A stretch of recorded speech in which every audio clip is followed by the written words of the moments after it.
पीछे चले जाओगे जाना तो आपको। चलो आज देखो सुनो भाई, आज हम लोग पढ़ने वाले हैं इंट्रोडक्शन ऑफ इंडियन ज्योग्राफी, ठीक है। और आज की ही क्लास में गाइज आपके मतलब के ना बहुत सारे प्रश्न निकल जाएंगे, इसलिए आज की क्लास में और अगली क्लास को, क्योंकि एक क्लास में ये होगा नहीं ख़त्म। बड़ा है इंट्रोडक्शन, थोड़ा सा देश बड़ा है इसलिए इंट्रोडक्शन भी बड़ा है। कितने तरीके आज? कल 16 हो गई थी।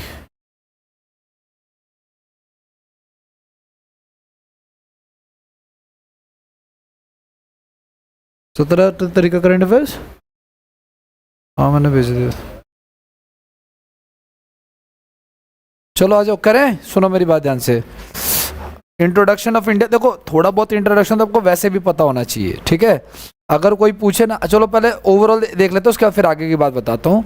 कोई आपसे पूछे ना कि ज्योग्राफी क्या है, हालांकि एग्जाम में अभी आएगा नहीं, लेकिन ध्यान रखना भूमि का ऊपरी स्वरूप जिसमें प्राकृतिक चीजें आती हैं।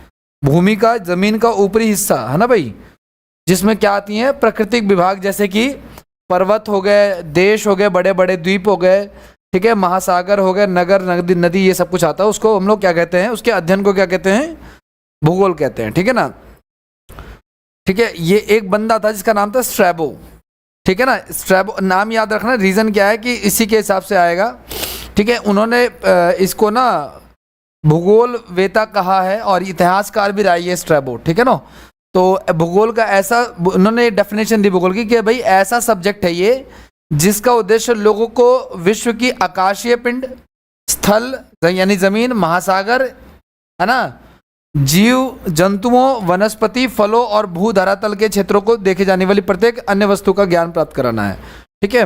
मतलब अंतरिक्ष पे जो भी चीजें आपको दिखती हैं, आसमान धरती के ऊपर नेचुरल चीजें, उन सब का ज्ञान प्राप्त कराना ही क्या कहलाता है, भूगोल कहता है, ऐसा स्ट्रैबो ने कहा था। अच्छा, अगर आप देखोगे ना कि भाई सबसे ज्यादा भूगोल के बारे में योगदान किसने दिया, तो भारत में इसके ऊपर कम किताबें मिलती हैं। भारत में इसके ऊपर क्या मिलती है, कम किताबें मिलती हैं। हमने जब पढ़ा था, जब हम हिस्ट्री पढ़ रहे थे, तो उसमें एक बंदे का नाम आया था अल मसूदी, ठीक है ना। अल मसूदी अरब यात्री था, जिसने भारत के वो मौसम के ऊपर जो है ना वो लिखा था, ठीक है ना। तो उसने भी, तो अरब कंट्री के लोग लिख रहे हैं, ठीक है ना, यूनानी लिख रहे हैं, रोमन लिख रहे हैं, ज़्यादातर इन लोगों ने दुनिया में इसके, हमने इतनी सारी किताबें पढ़ी, लेकिन ज़्यादातर कोई भी किताब ज्योग्राफी के ऊपर नहीं पढ़ी हमने, ठीक है। थोड़ा बहुत क्या पता किसी बुक में लिख दिया, वैसे तो लिख दिया कि आज मौसम अच्छा है, ठीक है ना, ऐसा कुछ। बट ज्योग्राफी के पर्टिकुलर डेडिकेटेड किताब कहीं भी हमारे उसमें सिलेबस में जितने हिस्टोरियंस हैं उन्होंने नहीं लिखे। ज़्यादातर किसने लिखे, या तो अरबों ने, अरब कौन से, जो रेत वाले इलाके से आते हैं, तो वो तो बेचारे जीवन भर एक ही मौसम देख रहे हैं। हम भारतीय ऐसे हैं जो दुनिया ऐसी जगह पर लोग जहाँ पे सारे के सारे मौसम रिपीट हो रहे हैं, गर्मी भी है और टफ गर्मी है, सर्दी भी है और एकदम बिल्कुल टॉप लेवल की सर्दी है, ठीक है ना। हर तरह के वेदर है हमारे पास। आगे की बात करते हैं गाइस। ये आपको पता है क्या दिख रहा है आपको, ये नहीं, भारत नहीं दिख रहा है, ये ग्लोब है, ठीक है ना। और भूमि के बीचों बीच में एक यहाँ पे एक रास्ता है गाइस, ठीक है। भूमि के, जिसे क्या कहते हैं हम लोग, जिसे भूमध्य रेखा कहते हैं, क्या कहते हैं इसे भूमध्य रेखा कहते हैं, भूमध्य रेखा कहते हैं, या इसे क्या कहते हैं, 0 डिग्री अक्षांश रेखा कहते हैं, ठीक है ना। या फिर हम इसे क्या कहते हैं, विषुवत रेखा कहते हैं, इक्वेटर, ठीक है ना। इसके ऊपर नॉर्थ है और इसके नीचे साउथ है। और आपको पता है ये ईस्ट है अगर और ये नॉर्थ है अगर, तो ये हमारा भारत किस इलाके में है, नॉर्थ यानी उत्तर पूर्वी गोलार्ध में है, ठीक है, नॉर्थ ईस्ट हेमिस्फीयर में है। टोटल दुनिया में कितने महाद्वीप हैं, तो टोटल 7 है। एशिया है, अफ्रीका है, उत्तरी अमेरिका, दक्षिणी अमेरिका, अंटार्कटिका, यूरोप, और भारत किसका पार्ट है, एशिया का पार्ट है, ठीक है ना। ये महाद्वीपों की बात कर रहा है, भारत महाद्वीप नहीं है, महाद्वीप का पार्ट है, ठीक है। महासागरों की बात करें तो टोटल 5 है गाइस, वो आप ध्यान रखना। पैसिफिक है, अटलांटिक है, हिंद महासागर है, आर्टिक है और दक्षिण महासागर है। और क्या क्या और देख लो आप लोग। भारत की स्थिति मैंने बताया कहाँ पे है, उत्तरी पूर्वी गोलार्ध में, उत्तरी पूर्वी गोलार्ध, उत्तरी पूर्वी गोलार्ध में। गोलार्ध मतलब गोले का आधा वाला पार्ट, इसको हम क्या बोलेंगे, north east hemisphere, north east hemisphere, ठीक है ना, क्योंकि भाई आपको मैं बार बार कह रहा हूँ उत्तरी पूर्वी गोलार्ध में, जिसका रीजन क्या है। आगे नेक्स्ट की बात करते हैं, यहाँ हमारे यहाँ पे अब भारत की बात करते हैं। तो टोटल भारत में कितने राज्य हैं? 28 राज्य और 8 केंद्र शासित प्रदेश हैं, ठीक है ना। तो वो आपको पता ही है, वैसे दिल्ली यहाँ की क्या है? राजधानी है, और दिल्ली यूनियन टेरिटरी भी है। चंडीगढ़ है यूनियन टेरिटरी। दादर नागर हवेली और दमन और दीव, ये दोनों पहले अलग अलग होते थे, अब क्या है? दोनों एक है। कब से एक है? 2020 से एक है, ध्यान रखना इस चीज का। पोर्ट ब्लेयर है, ठीक है ना। पोर्ट ब्लेयर कहाँ, किसकी राजधानी है? अंडमान निकोबार की राजधानी पोर्ट ब्लेयर है। पोर्ट ब्लेयर यूटी नहीं है, अंडमान निकोबार यूटी है। लक्षद्वीप है, उसकी राजधानी क्या है? कवरती या कावरती। जम्मू कश्मीर है, 5 अगस्त 2019 से है ये, ठीक है ना। लद्दाख है अलग से, ठीक है ना, ये आपको ध्यान रखना है। और एक पुदुचेरी है, ठीक है ना। और क्या क्या और देख लो आप लोग। ज्योग्राफी के बारे में मैंने कहा ना, यूनानियों का योगदान है, तो थोड़ा बहुत आप पढ़ सकते हो, कोई दिक्कत नहीं है, ठीक है। लेकिन भूगोल का जनक अगर कोई कहेगा, ये इंपॉर्टेंट, ये ध्यान रखना, भूगोल का जनक कौन है? तो एरिस्टोथनीज जो है वो भूगोल का जनक माना जाता है, ठीक है ना। इसने शब्द दिया था ज्योग्राफी का, है ना भाई। इसने शब्द क्या दिया? ज्योग्राफी का शब्द दिया, उसी से ये आया हुआ है। ग्रीक भी आता है, कोई दिक्कत नहीं है, ठीक है। अच्छा, भूगोल का जनक है, देखो सुनो, व्यवस्थित भूगोल समझ रहे हो आप लोग, सिस्टमेटिक वे में। और ये जो लिखा ना भूगोल का जनक, ये आएगा हिकेटियस, ये तो इंपॉर्टेंट है। अगर कोई नॉर्मल पूछे भूगोल का जनक कौन है, फादर ऑफ ज्योग्राफी कौन है, तो हिकेटियस। उन्होंने एक किताब लिखी जिसका नाम था जस्ट पीरियड्स, उसमें पृथ्वी का वर्णन किया हुआ कि कैसी पृथ्वी दिखती थी, ये सब। लेकिन व्यवस्थित का मतलब समझ लो, इसमें व्यवस्थित नहीं है, इसमें क्या है? व्यवस्थित है। व्यवस्थित का मतलब स्ट्रक्चर्ड होता है, मतलब चीजों को सीक्वेंस में लिखना, है ना, तरीके से लिखना। तो वो लिखा था एरिस्टोथनीज ने, ठीक है ना। तो ये ज्यादा, हिकेटियस ज्यादा इंपॉर्टेंट है, ध्यान रखना इस चीज का। आगे की बात करते हैं, और क्या क्या आपका। और इसके अलावा और भी बहुत सारे लोग हैं जिसमें आते हैं। कोई आपसे पूछे कि भाई आधुनिक भूगोल का जनक कौन है, ठीक है ना, तो ये Alexander von Humboldt. Alexander von Humboldt, इसको क्या कहा जाता है? आधुनिक भूगोल का जनक कहा जाता है, ठीक है। इसके अलावा और भी बहुत सारे हैं, ठीक है। दुनिया का सबसे पहला ग्लोब गाइज, ग्लोब, दुनिया का सबसे पहला ग्लोब जो हम बना के देखते हैं, यूज करते हैं जो हम, ठीक है ना, वो जर्मनी के मार्टिन बोहेम ने बनाया था। और ये ग्लोब उन्हें निकोलस कॉपरनिकस के सिद्धांत पर प्रभावित होकर बनाया था, ठीक है। ये साइंटिस्ट है, साइंस में इसका यूज आता है, इसका नाम आता है वहां पे। तो ग्लोब बनाने का क्रेडिट इनको जाता है, मार्टिन होमन को, ठीक है। ज्योग्राफी का पिता किसे कहते हैं भाई? हिकेटियस को। व्यवस्थित ज्योग्राफी का पिता किसे कहते हैं? ठीक है, एरिस्टोथनीज को कहते हैं, ठीक है। ये सारे नाम आपको ध्यान में रखने हैं। और एक और चीज है गाइस, इन्होंने सर्वप्रथम मानचित्र बनाया, किसने? एनेक्सीमेंडर, ठीक है। तो इन्होंने सबसे पहला मानचित्र बनाया दुनिया का, ठीक है, और वो दिखाया जाता। अब आगे की बात करते हैं। भूगोल की शाखाएं तो गाइस दो तरह के हैं, एक तरह का, एक है भौतिक भूगोल है, और एक आपका क्या है? मानव भूगोल है, ह्यूमन ज्योग्राफी, और एक आपका फिजिकल ज्योग्राफी, ठीक है ना। तो फिजिकल ज्योग्राफी के जो फादर हैं वो पैलियोडोसियन है, ठीक है। और एरिस्टोथनीज है जो पीछे आया था नाम आपका। मानव भूगोल के जो है वो फ्रेडरिक रेटजेल है, ठीक है ना। अब ये क्या चीज होता है भाई? भौतिक भूगोल क्या होता है? तो पृथ्वी के अंदर गाइस, पृथ्वी के अंदर जलवायु, ठीक है ना, और भूविज्ञान यानी जमीन से रिलेटेड इंफॉर्मेशन, महाद्वीप यानी कॉन्टिनेंट, महासागर यानी ओशियन, माउंटेन वगैरह यानी पहाड़ वगैरह, प्लेटू वगैरह, इन सब का अध्ययन। मतलब जमीन के ऊपर जितने भी स्ट्रक्चर है ना, प्राकृतिक स्ट्रक्चर, चाहे वो पहाड़ हो, चाहे वो महासागर हो, चाहे वो नदी हो, चाहे कोई भी चीज, वो भौतिक में आता है, फिजिकल में आता है। मानव भूगोल में क्या आता है गाइस? जैसे जनसंख्या आ गई, ठीक है, संस्कृति आ गई, तो ये इसी का ही पार्ट है। आर्थिक चीजें आ गई, राजनीतिक भूगोल आ गया, ये सब चीजें जो आती हैं वो किस में आती हैं? तो इसमें आती है ऐसी समस्याएं जो आदमी ने खुद बनाई हैं, जनसंख्या, ठीक है ना, या और भी आर्थिक चीजें या कोई भी चीज, इसमें वो चीजें आती हैं जो प्राकृतिक हैं, जैसे आपका मैंने बताया पर्वत है, पहाड़ है, ओशियन है, पठार है, ठीक है ना, ये सारी चीजें। स्ट्रक्चर का फर्क होता है, ठीक है ना। नॉर्मली इनकी जो हाइट होती है प्लेटूज की वो कम होती है। दूसरी बात ये इस शेप के होते हैं। नॉर्मली पहाड़ की हाइट जो होती है वो क्या होती है? शार्प होती है और ज्यादा हाइट की होती है। मेनली हाइट का फर्क होता है। और क्या भाई, भारत का मानचित्र की अगर बात करेंगे भाई, भारत का मानचित्र किसने बनाया सबसे पहले, तो पहली बार बनाया था एनविले ने बनाया था, एक व्यक्ति था, ठीक है ना। लेकिन विश्व में पहली बार दर्शाया गया टॉलमी के द्वारा, ठीक है। अच्छा, अध्ययन के हिसाब से भूगोल का विभाजन कर रखा है, दुनिया का भूगोल, भारत का भूगोल और प्रादेशिक भूगोल। प्रादेशिक मतलब समझ रहे हो, जैसे दिल्ली का पढ़ लिया हमने या राजस्थान का पढ़ लिया, तो ये टेरिटोरियल है इलाके के हिसाब से, मतलब सबसे बड़ा दुनिया का, दुनिया के अंदर देश आ गया तो उसमें से भारत एक देश आ गया, तो भारत का भूगोल। अब भारत में राजस्थान का अलग हिसाब किताब है, दिल्ली का वेदर अलग है, मुंबई का अलग है, ठीक है ना। तो ये चीज, तो जैसे हमने किया था ना, अगर आपको याद होगा कि भाई जितने समुद्री इलाके होते हैं उनमें क्या होता है मौसम, ना तो ज्यादा गर्मी ना ज्यादा सर्दी, यूं कह लो सर्दी ज्यादा नहीं होती, गर्मी तो एज इट इज ही होती है ऑलमोस्ट देखा जाए तो। ये क्वेश्चन अभी आया था सीजन में, मैंने आपको बताया था कि इनमें से किस देश में औसत गर्मी और औसत सर्दी का जो अंतर है वो सबसे कम है।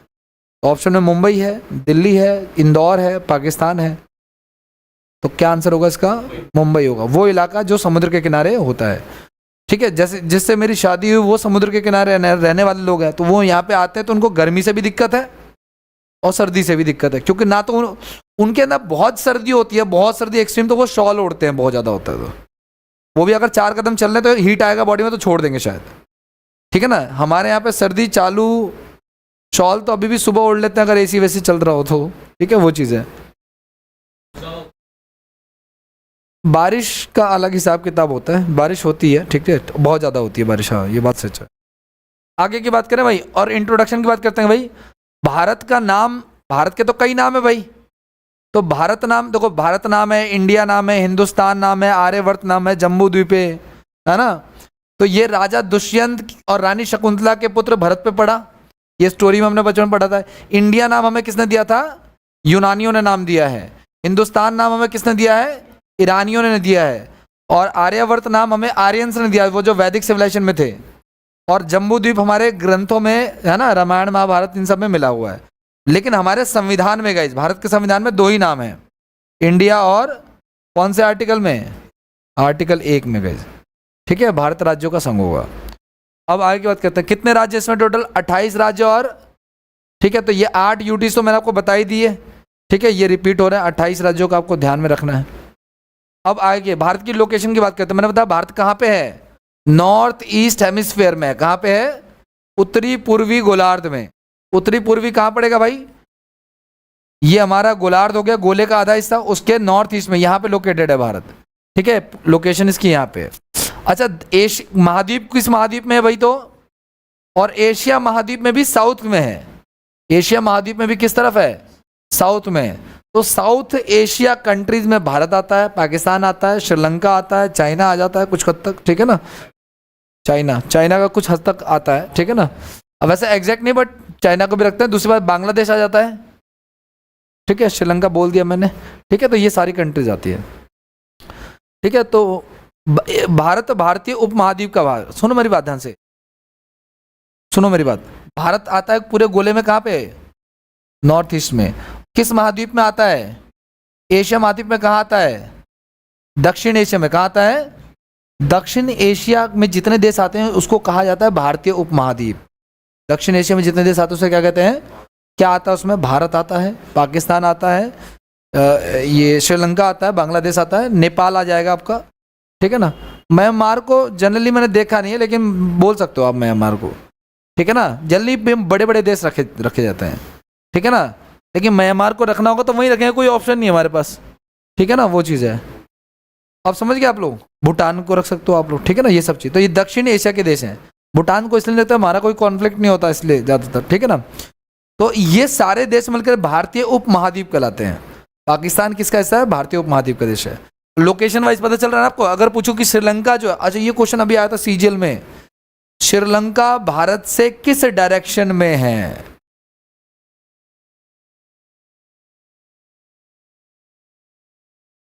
सोच समझ के जवाब है। साउथ में कह रहे हो आप लोग, साउथ ईस्ट कह रहे हो आप लोग, अच्छा अच्छा।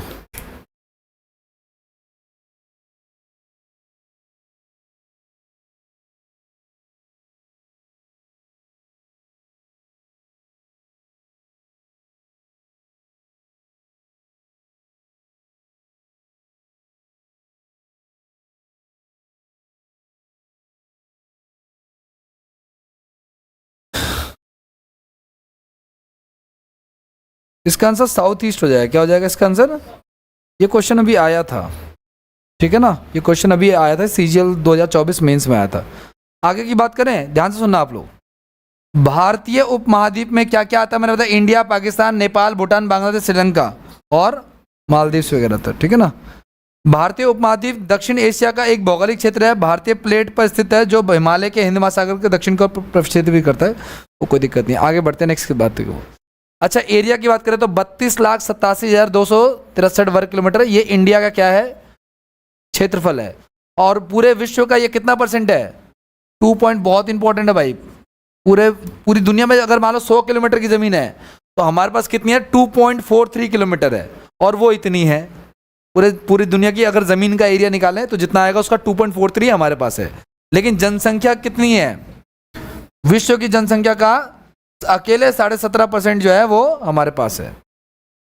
भारत का क्षेत्रफल के अनुसार कितने नंबर पे आता है? ध्यान रखना, देश के हिसाब से बात करने का। किस हिसाब से बात कर? हाँ, देशों का क्षेत्रफल। किसका क्षेत्रफल? देशों का क्षेत्रफल। मतलब देश के हिसाब से अगर देखा जाए तो किस हिसाब से आता है? 7वें स्थान पे आता है, ठीक है ना। भारत जनसंख्या के अनुसार से विश्व में पहला, दूसरा। मैंने तो सुना था कि वापस से दूसरा हो गया चाइना वालों ने।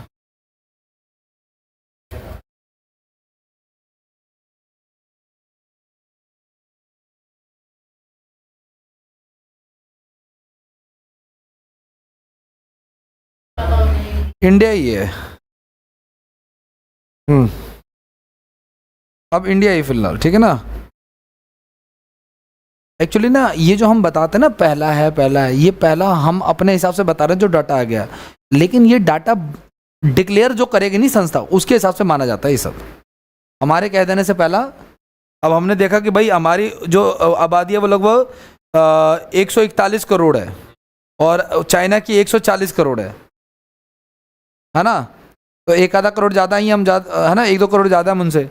लेकिन ये तो हम करंट डाटा जो हमें मिल रहा है मैंने बोल दिया, लेकिन ये डिक्लेयर होगा तभी जाके हम माना जाएगा। ऐसा नहीं होता कि हमने खुद से अपनी मर्जी से बोल दिया, वो चीज़ है। एग्जाम में आएगा तो वैसे पहला ही लगाओगे आप लोग, ठीक है, करंट के हिसाब से। क्षेत्रफल के हिसाब से मैंने बताया कि भारत का कितना स्थान है भाई? 7। तो रूस है, कनाडा है, अमेरिका है, चीन है, ब्राज़ील है, ऑस्ट्रेलिया, और लास्ट में उसके बाद अर्जेंटीना है। यहाँ पे क्या है? अर्जेंटीना। 8वें पे अर्जेंटीना है। जनसंख्या, हाँ ये आता है, रीजनिंग में भी आता है। जनसंख्या के अनुसार जो है चीन आता है पहले, फिर आता है भारत। हालांकि ये उल्टा हो चुका है, बाकी अमेरिका वगैरह यार सबसे चल रहे हैं, कोई दिक्कत नहीं है। आगे की बात करते हैं गाइस। अब बात करते हैं रेखाओं की, लैटिट्यूड और लॉन्गिट्यूड, अक्षांश रेखाएं। और मेरी बात ध्यान सुनना है, लैटिट्यूड गाइस, जो रेखाएं लेटी हुई हैं, लेटी हुई समझ रहे हो ना, जैसे लेटी हुई है तो ये इसको क्या कहेंगे? लैटिट्यूड कहेंगे। और जो रेखाएं लंबी वाली हैं उसको क्या कहेंगे हम लोग? देशांतर रेखाएं। देशांतर रेखाएं क्यों? मान के चलो भाई अगर मैं यहाँ पे खड़ा हूं और मुझे ईस्ट में जाना है तो ये रेखा क्रॉस करनी पड़ेगी, तो ये दिशा के बारे में बता रहा है। ईस्ट और वेस्ट जाऊंगा तो दिशा, ये लाइन क्रॉस होगी, इसलिए उसको क्या कहते हैं? देशांतर रेखाएं कहते हैं। और लंबी वाली है तो लॉन्गिट्यूड कह लो आप लोग, ठीक है ना। अच्छा, एक चीज और, पहले इनके बारे में अच्छे से समझ लो, कोई दिक्कत वाली बात नहीं है, ध्यान से सुनना आप लोग। लैटिट्यूड और लॉन्गिट्यूड के बारे में, भाई ये लैटिट्यूड है, ठीक है ना। और मान के चलो इसके बीचों बीच में मैंने जो रेखा बताई वो क्या है आपका? 0 डिग्री है। और मैंने कहा 1-1 डिग्री का हिसाब है, 1-1 डिग्री पे चीज़ें अवेलेबल हैं, ठीक है ना। लेकिन हम सारा नहीं लिखेंगे, तो हम 0 के बाद गाइज 1 लिखते हैं, 23.5 डिग्री सीधे सीधे। क्या लिखते हैं? 23.5 डिग्री नॉर्थ। ऊपर जाएंगे तो नॉर्थ, नीचे जाएंगे तो नीचे हो जाएगा 23.5 डिग्री साउथ, 23.5 डिग्री साउथ। फिर ऊपर एक 66.5 डिग्री आई थिंक शायद, ठीक है। ऊपर कितना हमारा? 66.5 डिग्री। इसका भी एक रीजन है सर, ठीक है ना, ठीक है। और ऊपर जो हमारा वो है वो 90 डिग्री वाला नॉर्थ हो गया, नॉर्थ पोल। यहाँ पे भी 66.5 डिग्री साउथ। अब सुनना ध्यान से, इसको कहते हैं गाइस अक्षांश रेखा। इनको अक्षांश रेखाएं भी कहते हैं। क्या कहते हैं इसको? पूरे को, इन पूरे को अक्षांश रेखाएं कहते हैं, चाहे वो कोई सी भी हो, ठीक है ना। अक्षांश रेखा कहते हैं इनको। और इंग्लिश में इसको क्या कहते हैं? लैटिट्यूड। लेटी हुई हैं, लेटी हुई हैं, ठीक है ना। और देशांतर रेखाएं क्या होती हैं? जो लंबी वाली हैं, ठीक है। देशांतर रेखाएं कौन सी हैं? जो लंबी वाली है, लॉन्गिट्यूड, जो वो ऐसे खींचूंगा मैं भी, ठीक है ना। एक चीज और, जब सारी की सारी अक्षांश रेखाएं गई तो जो हमारी मेन वाली है 0 वाली, इसको कहते हैं 0 डिग्री अक्षांश। तो क्या कहते हैं हम लोग 0 डिग्री, इसको इंग्लिश में 0 डिग्री इक्वेटर भी कहते हैं। इसको विषुवत भी रेखा भी कहते हैं गाइस, क्या कहते हैं इसको, विषुवत। और इसको भूमध्य रेखा भी कहते हैं, क्या कहते हैं इसको, भूमध्य रेखा भी कहते हैं इसको, जो भूमि को मध्य से बांटे वो चीज है। ठीक है, आगे नेक्स्ट, इन रेखाओं से ना ये लैटिट्यूड और लॉन्गिट्यूड को मिला करके गाइस किसी भी चीज का ना लोकेशन का पता चलता है। जैसे कि भारत जो है, ऊपर जाओगे धीरे धीरे धीरे भारत आना चालू हो जाएगा। ये हमारी जो है ना, ये लॉन्गिट्यूड है, मेन लॉन्गिट्यूड लाइन है, ये हमारी मेन लैटिट्यूड लाइन है। अब इसके आगे ईस्ट है, इसके आगे क्या इधर वेस्ट है, ठीक है ना। तो भारत की लोकेशन अगर मान लो यहाँ पे है, तो कोई तो ऐसी रेखा होगी ना, अक्षांश रेखा जो यहाँ से क्रॉस करती होगी, कोई ऐसी होगी जो यहाँ से क्रॉस करती होगी, ऐसी ये देशांतर रेखा कोई ऐसी होगी जो यहाँ से क्रॉस करती होगी। तो भारत की स्थिति का पता चल जाता है सर, लोकेशन का। ठीक है, आओ देखते हैं वह क्या कहना चाह रहा है। अक्षांश और देशांतर रेखाएं ग्लोब पर खींची गई कैसी रेखाएं होती हैं, काल्पनिक। रियल में निकलोगे आसमान में देखो तो कोई रेखा आपको नजर नहीं आएगी, पता चला कहीं ढूंढ रहे हो आप। अक्षांश रेखाएं जो होती हैं गाइज, ध्यान रखना, इक्वेटर से उत्तर या दक्षिण में स्थित होती हैं। ध्यान रखना, ये जो इक्वेटर है हमारा, ये या तो इससे नॉर्थ में होंगी या फिर इससे साउथ में होंगी, ठीक है ना। और किसी एक एंगल पे होते, कोई भी अक्षांश रेखा ऐसा नहीं है जैसे 0 के बाद 23 लिखा, ऐसा नहीं है। 0 के बाद 1 भी होगा, 2 भी होगा, 3 भी होगा, एक एक लाइन का क्लियर है हिसाब किताब, ठीक है। अच्छा, ये जो होता है गाइस हमारा, ये जो विषुवत रेखा होती है, ये पैरेलल होती हैं, एक दूसरे को कभी भी नहीं काटती हैं, सीधे सीधे चली जाएंगी, चाहे इनको कितना भी लंबा कर दो आप, ठीक है ना। इमेजिनरी होती हैं ये, ठीक है ना। और इन अक्षांश रेखाओं को दिखाने का एक सिंबल होता है, ऐसे करके इसको दिखाते हैं, ऐसे 0 लगा के से क्या कर देते हैं, क्रॉस। इनकी टोटल संख्या कितनी होती है, 181 होती है, ध्यान रखना इस चीज का प्रो, ठीक है। आगे नेक्स्ट की बात करते हैं। 179 टोटल होती हैं ये, ठीक है ना। 179 और 179 हो गया आपका, और 2 जो हो गया आपका वो ये वाली इक्वेटर वाली होगी, नॉर्थ साउथ वाली, ठीक है ना। तो अक्षांश होगी और 2 ध्रुवों वाली होते हैं। टोटल ये 179 है हमारा टोटल। टोटल कितनी होगी, 100। ये नंबरिंग याद रखना, ये एग्जाम में आता है, ठीक है। अब बात करते हैं गाइज और क्या क्या इक्वेटर में। अच्छा, ये जो 0 डिग्री अक्षांश है गाइज, बीच वाला 0 डिग्री अक्षांश है जो बीच वाला, इसके बारे में क्या है वो देख लो आप लोग। तो इसको हम लोग 0 डिग्री अक्षांश यानी लैटिट्यूड कहते हैं, ठीक है ना। यह पृथ्वी को कितने भागों में बांटती है, इसीलिए इसको भूमध्य रेखा भी कहते हैं। इसके लिए क्या कहते हैं, इसको भूमध्य रेखा भी कहते हैं। और इसके ऊपर गई 23.5 डिग्री नॉर्थ में जो रेखा है ना, ये वाली, इसको क्या कहा जाता है, 23.5 डिग्री नॉर्थ वाली को कर्क रेखा, लेकिन 23.5 डिग्री साउथ वाली को क्या कहते हैं, मकर रेखा। भारत कर्क रेखा से गुजरता है कि मकर रेखा से गुजरता है। अब मैंने कहा ना, ये मैप क्लियर नहीं है तो ये कहीं लिखा नहीं मिलेगा, लिख भी दिया तो क्या हो जाएगा, आपको मैप से 1 सेकंड में याद हो रहा है। आपको पता है कि जब भारत आता ही इतने पे है भाई, तो इधर आने का सवाल ही पैदा नहीं होता, ठीक है ना। इधर गिने चुने दुनिया के देश आते हैं, जैसे अफ्रीका महाद्वीप से ना ये तीनों लाइनें गुजरती हैं, कर्क, मकर और भूमध्य, तीनों ही लाइनें गुजरती हैं, ठीक है ना। इसके बारे में भी पढ़ेंगे हम लोग। आगे की बात करें, नेक्स्ट पे आ जाओ और देखो क्या कहना चाह रहा है ये, और देखो क्या कहना चाह रहा है आपका। 23.5 डिग्री नॉर्थ वाली जो होती है गाइस हमारी, ठीक है, वो हमारी ट्रॉपिक ऑफ कैंसर है। और 23.5 डिग्री साउथ वाली जो है वो हमारी क्या है, ट्रॉपिक ऑफ कैप्रिकॉर्न यानी कि मकर रेखा है। और क्या है आपका, ये जो 66.5 डिग्री मैंने बताया था ना आपको, नॉर्थ, और 66.5 डिग्री, तो नॉर्थ वाला जो है गाइज, ठीक है ना, 66.5 डिग्री नॉर्थ वाला जो है, इसको कहते हैं आर्टिक सर्कल, आर्टिक वृत्त कहते हैं इसको।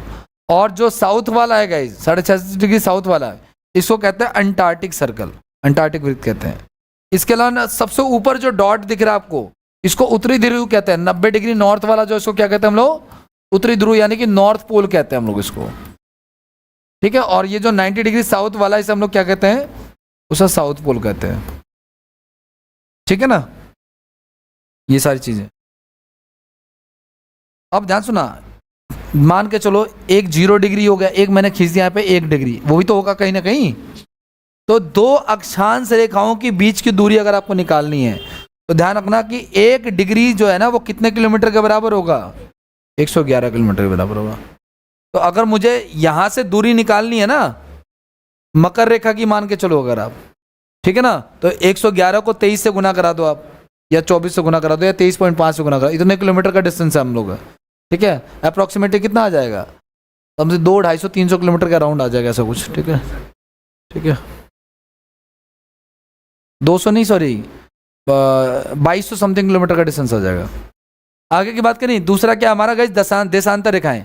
गाइस देशांतर रेखाएं वो होती हैं जो बीचों बीच में खींची जाती हैं ऐसे, ठीक है ना। इसके इस तरफ ईस्ट होता है और इसके इस तरफ क्या होता है, वेस्ट होता है, इसलिए दिशा का पता चलता है, इसलिए इनको देशांतर रेखाएं कहते हैं, ठीक है। स्ट्रेट होती हैं ये, ठीक है। ये किस काम आती है गाइस, ये टाइम को डिसाइड करती है। किसके लिए आती है ये, टाइम कैलकुलेशन गाइस। किसके लिए होता है ये, टाइम कैलकुलेशन और लोकेशन का पता चलता है। एरोप्लेन चलाने वालों को इसकी हेल्प पड़ती है। एरोप्लेन चलाने वाले की अगर आप कभी भाषा सुनोगे तो वो हमेशा डिग्रीज में बात करता है ना, कि वो ऐसा, अगर मान के चलो मुझे यहाँ की लोकेशन भेजें तो मैं भेज दूंगा एस ब्लॉक की व्हाट्सएप लोकेशन, क्या दिक्कत है। लेकिन अगर मैं आसमान में खड़ा हूँ तो वो वहाँ पे तो चौक है नहीं एस ब्लॉक वाला, तो एग्जैक्ट डिग्री भेजा जाता है, उस हिसाब से पता चलता है, ठीक है। अब ध्यान से सुनना आप लोग, इनकी टोटल संख्या कितनी है, 300। और ये किस काम आती है, दिशा बताने काम आती है। किस काम आती है, सॉरी टाइम बताने काम आती है और लोकेशन बताने काम आती है। और सुनो, ध्यान से सुनो आप लोग, अक्षांश रेखाएं ना हो करके बल्कि एक वृत्त है। अक्षांश रेखाएं जो होती हैं गाइस, ठीक है ना, वो जो पीछे हमने पढ़ा था ना ये वाला, ये रेखाएं, ये रेखा नहीं है गाइस, एक्चुअल में है ये सर्कल। क्यों, क्योंकि ये पूरे पृथ्वी को क्या कर रही है, पूरे पृथ्वी को कवर कर रही है 0 डिग्री पे, ठीक है ना। ये बात ध्यान रखना आप लोग, ठीक है। और देशांतर रेखाएं, आपको लग रहा होगा कि ये वृत्त है, लेकिन ये वृत्त नहीं है, ये क्या है, सिर्फ एक रेखाएं हैं, ठीक है ना। एक दूसरे को पैरेलल नहीं होती है, काटती हैं एक दूसरे को, ठीक है ना। और इसमें ध्यान रखना चाहिए, ये जो बीचों बीच वाली जो रेखा होती है ना, जैसे ये बीचों बीच थी, ऐसे ये वाली जो बीचों बीच रेखा है गाइस, इसको कहते हैं प्रधान मध्याह्न रेखा। क्या कहते हैं इसको, प्रधान मध्याह्न रेखा, प्राइम मेरिडियन कहते हैं इसको। ये कितना होता है हमारा, ठीक है ना। और ये पृथ्वी को पूर्वी और पश्चिम भाग में बांटते, आगे वाला हो गया पूर्वी और पीछे वाला हो गया पश्चिम हो गया। और क्या कहता है आपको, देख लो, भूमध्य रेखा से ध्रुवों की ओर जाने पर, गए भूमध्य रेखा तो यही है ना, ये इक्वेटर यही है। अगर यहां से आप किसकी तरफ जाओगे, ध्रुव की तरफ, चाहे दक्षिणी ध्रुव चाहे, ठीक है, तो ऐसा क्या होगा आपका, तो जाने पर इनके मध्य की दूरी कम हो जाएगी, जाहिर सी बात है भाई। अगर आप ऊपर जाओगे तो इनके बीच की दूरी क्या होती है, चली जाएगी कम, अगर भूमध्य पे आओगे तो बढ़ती चली जाएगी, आगे गोला छोटा हो रहा है इसकी वजह से, ठीक है ना। और 0 डिग्री अक्षांश और 0 डिग्री देशांतर, गए ध्यान सुना, पीछे आपने देखा ये अक्षांश रेखाएं देशांतर, जहां पे कट करती हैं एक दूसरे को, जिस पॉइंट पे एक दूसरे को काटती हैं, ये पॉइंट क्या कहलाता है आपका, ये पॉइंट कहां पे है, ये पॉइंट है अटलांटिक महासागर में। कहां पे ये पॉइंट, ये किसी द्वीप पर नहीं है। 0 डिग्री अक्षांश और 0 डिग्री देशांतर जहां पे एक दूसरे को कट करते हैं, वो कहां पे है, वो अटलांटिक में है, ठीक है, किसी कंट्री में, किसी लोकेशन पे नहीं है। और क्या कह रहा है आपका, ये जो देशांतर रेखाएं होती हैं गई, जो लंबी वाली होती हैं, वो ईस्ट वालों को पूर्वी देशांतर, वेस्ट वालों को पश्चिमी देशांतर कहते हैं। कोई दिक्कत वाली बात नहीं इसमें। 180 टोटल होता है, ये 360 होता है, ठीक है। अच्छा, इक्वेटर गाइज, विषुवत रेखा पर 2 देशांतर रेखाओं के मध्य सर्वाधिक दूरी होती है। इसका तो खैर उतना कुछ खास नहीं है, इसको रहने दो आप लोग।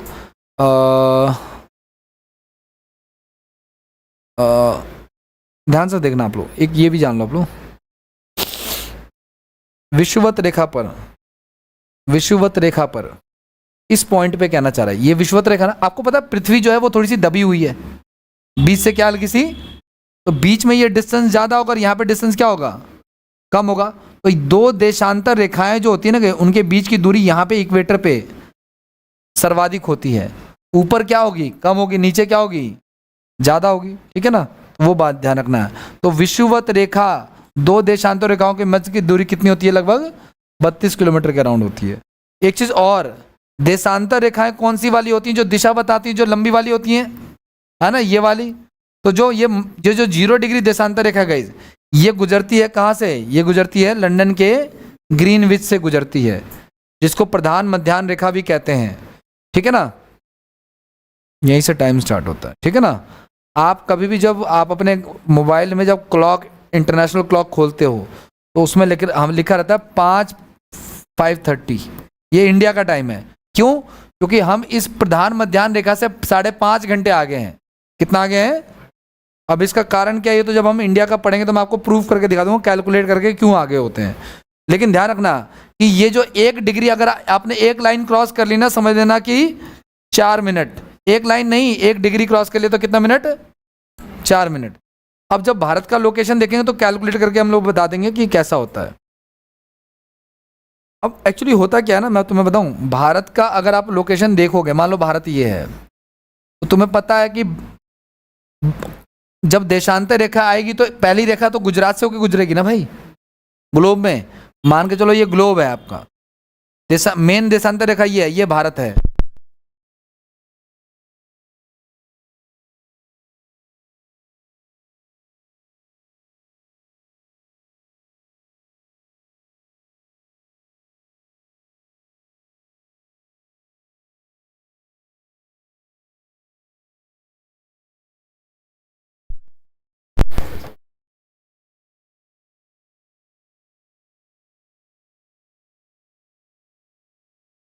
हाँ,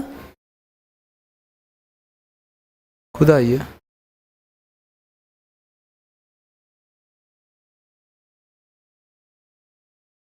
खर्चा है भाई साहब।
आओ देखो भाई, मैंने ये कहा आपको कि ग्लोब में ना ये जो मेन देशांतर रेखा यहाँ से जब चलना शुरू करेंगे तो भारत का जो लोकेशन है, सबसे पहले गुजरात को रेखा टच करेगी और लास्ट में अरुणाचल प्रदेश को, ठीक है ना। और आपको नहीं पता कि ये 60 डिग्री पे समथिंग आता है और ये अप्रोक्सीमेटली आता है 90 के आसपास। तो इनके बीच में कितने डिग्री का अंतर है? तो 30 को अगर मैं 1 डिग्री बराबर कितना मिनट होता है, तो 30 डिग्री बराबर कितना हो जाएगा? 120 मिनट। कितना हो जाएगा? और 120 मिनट कितने घंटे होते हैं? तो इसका तो ये होगा कि गुजरात के टाइम में और अरुणाचल प्रदेश के टाइम में कितने घंटे का अंतर होगा? तो इतना अंतर ना हो इसलिए इन दोनों रेखाओं को अपना अपना टाइम जोन नहीं माना है, और हमने 20 से 82.5 डिग्री को अपना टाइम जोन मान लिया है। 82.5 है ना शायद। तो 82.5 को अगर तुम अब 4 से गुना कराओगे तो तुम्हारा टाइम आ जाएगा, लग कर लो 82 दूनी कितना हो गया हमारा, ये 164 165 बटे में 2 इंटू में 4, तो ये कितना हो गया अप्रोक्सीमेटली 300। इसको कितना लिख लें? 300 जमा में 24 लिख लें। 300 कितने घंटे होते हैं गाइज? 5 घंटे। तो 5 घंटे, तो इसी को क्या कर दिया? 5.5 कर दिया, ठीक है ना। तो ये ऐसे कैलकुलेट होता है, आगे अभी आएगा तो कैलकुलेट करेंगे हम लोग, ठीक है। ये कैलकुलेट प्रॉपर करा हुआ है, ठीक है ना। ये क्लियर है आपको? ये ध्यान रखना आप लोग कि 1 मिनट बराबर कितना होता है, ठीक है ना। और वो देशांतर रेखाओं में एक उस पर कितनी दूरी होती है? लगभग 1 डिग्री पर 111 किलोमीटर का डिस्टेंस कवर होता है। यहाँ 1 डिग्री पे, हाँ, इलाहाबाद के नैनी में कहाँ काटा वो भी चर्चा कर लेंगे भाई, प्लीज़ बातें नहीं करो। ये देखो जो कैलकुलेट मैंने किया वो वही है, ठीक है ना। ऐसा क्यों है मैंने इसका रीज़न बता दिया आपको। मैंने ये कहा आपको, मैंने कहा पूरे भारत में भाई जो हमारा इंडियन स्टैंडर्ड टाइम है जिसको IST बोलते हैं, वो यहाँ से गुजरता है ऐसे, ठीक है ना। तो वो इलाहाबाद के नैनी से होकर गुजरता है, तो उसी को हमने अपना मेन टाइम माना, ना तो अरुणाचल प्रदेश वाले को नाम माना, ना ही गुजरात। क्यों? क्योंकि इनके बीच में टाइम डिफरेंस बहुत ज़्यादा हो जाता है, ठीक है ना। इसलिए हमने बीचों बीच मान लिया। तो बीचों बीच में 82.5 डिग्री यही हमारा क्या है? IST है। और ये लगभग कितना मिनट आ गया हमारा? 3:30 आ गया। तो 5 घंटे 30 मिनट होता है, हम यानी कि पूरे दुनिया से 5.5 घंटे आगे हैं। आगे वाली कंट्रीज में प्लस लगता है, पीछे वाली कंट्रीज में माइनस लग जाता है, ठीक है ना। सारे जितना आगे जाओगे और आगे होता चला जाएगा। नहीं, उसी से काउंट होगा, घूमना नहीं है वो, उसी से काउंट होगा, बैक और ईस्ट। क्या? हाँ,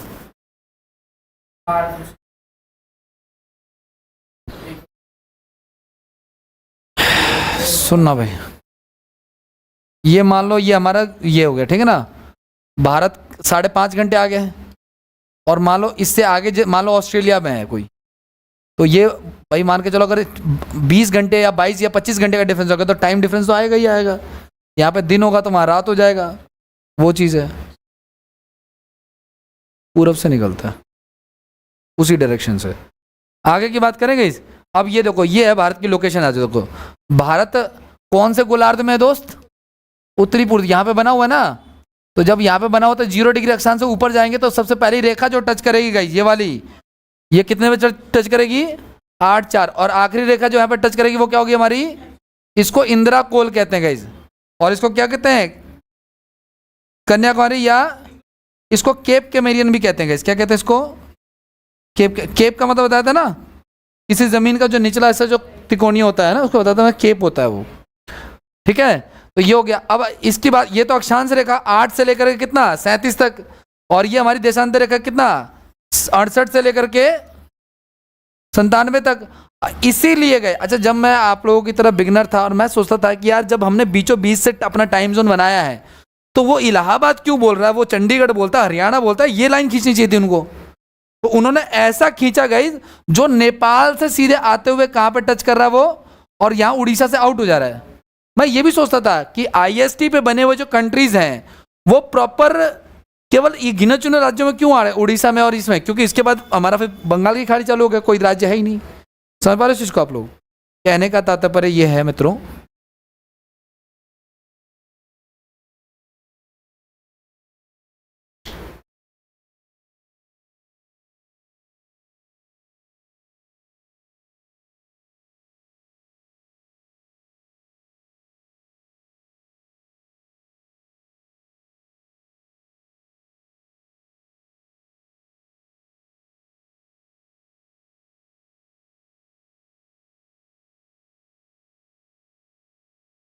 ये देखो भाई, ये है हमारा आईएसटी, ठीक है ना भाई, इंडियन स्टैंडर्ड टाइम, ठीक है, 82.5 डिग्री। तो यूपी इलाहाबाद से एंटर करती है, फिर एमपी में भी जाती है, फिर ये उड़ीसा वगैरह में जा रही है, और छत्तीसगढ़ में, ये छत्तीसगढ़ में भी जा रही है, उड़ीसा में जा रही है, आंध्र प्रदेश में आंध्र प्रदेश में जा रही है। उसके बाद क्या हो गई? उसका साउथ का कोई भी कंट्रीज नहीं है। तो कितने राज्य आ गए? लगभग 5 राज्य आ गए भाई, ठीक है, याद रखना इस चीज़ का, ठीक है। हाँ, इलाहाबाद को हमने पॉइंट माना है, इलाहाबाद को हमने क्या माना है? मेन पॉइंट माना है। इलाहाबाद में ना एक जगह है मिर्ज़ापुर गांव, मिर्ज़ापुर डिस्ट्रिक्ट नहीं, मिर्ज़ापुर गांव। मिर्ज़ापुर डिस्ट्रिक्ट अलग है, जिससे मिर्ज़ापुर वेब सीरीज वाली बनी हुई है, वो अलग चीज़ है, वो अलग है, और ये अलग है।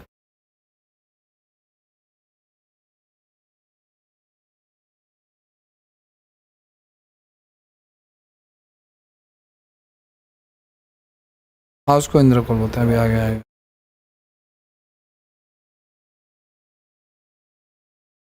मुख्य भूमि पूछेगा, समझ पा रहे आप लोग भाई? सुनना ध्यान से।